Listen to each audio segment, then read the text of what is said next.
நடிகர் மன்சூர் அலிகான், இயக்குநர் ஆர்.வி. உதயகுமார், அதிமுக முன்னாள் எம்எல்ஏக்கள் என சுமார் 2500க்கும் மேற்பட்டோர் தாவேகவில் இணைந்தனர். சட்டமன்ற தேர்தலில் 108 இடங்களில் வெற்றி பெற்று ஆட்சி அமைத்துள்ள தாவேக, காங்கிரஸ், விடுதலை சிறுத்தைகள், இந்திய யூனியன் முஸ்லீம் லீக் ஆகிய கட்சிகளுக்கு அமைச்சரவையில் இடம் கொடுத்துள்ளது. முதலமைச்சர் ஜோசப் விஜயின் இந்த செயல்பாடுகள் அவர் மீதான எதிர்பார்ப்பை அதிகரித்துள்ளது. இதைத் தொடர்ந்து மற்ற கட்சிகளைச் சேர்ந்தவர்கள் அதிலிருந்து விலகி தாவேகவில் அணி அணியாக இணைந்து வருகிறார்கள். அந்த வகையில் இயக்குநர் ஆர்.வி. உதயகுமார், நடிகர் மன்சூர் அலிகான், முன்னாள் அதிமுக அமைச்சர், எம்எல்ஏக்கள், ஓய்வு பெற்ற கூடுதல் டிஜிபி ராஜா என 2500க்கும் மேற்பட்டோர் இன்று தமிழக வெற்றி கழகத்தில் இணைந்தனர். கம்பம் தொகுதி தாவேக எம்எல்ஏவான ஜெகநாத் மிஸ்ரா, நமது மக்கள் முன்னேற்றக் கழகம் என்ற பெயரில் நடத்தி வந்த கட்சியை தாவேகவுடன் இணைத்துக் கொண்டார்.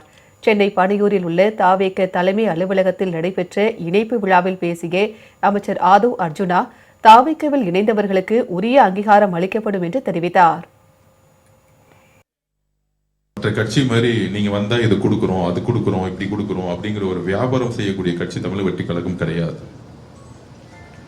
என்றைக்கு தலைவர் உங்களுக்கு கூடிய சீக்கிரத்தில் பொறுப்பு கொடுக்கப்படுறாரோ அந்த இடத்துல மக்களுக்காக, மக்கள் சேவையில் நீங்கள் சிறப்பாக செய்யக்கூடிய ஒரு மரியாதையும் ஒரு பணியும் கூடிய விரைவில் யாரெல்லாம் இணைந்தார்களோ கண்டிப்பாக கொடுப்பார்.